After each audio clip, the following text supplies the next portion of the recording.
First, you can see these patterns are the size of 28 and 29.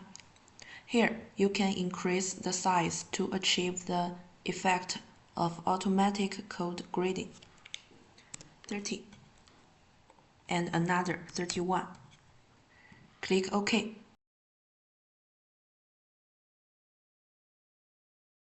(29, 30 and 31).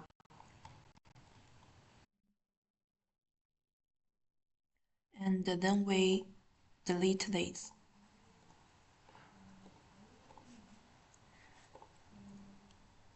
And you can replace the size of the guest to create a customized model. Click here, Replace.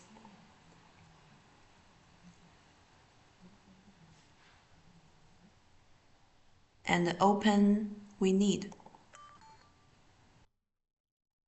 And you can see that the size 28 turned to 29. Click OK. And here, you can quickly enter the size increase. For example, the length increase 5.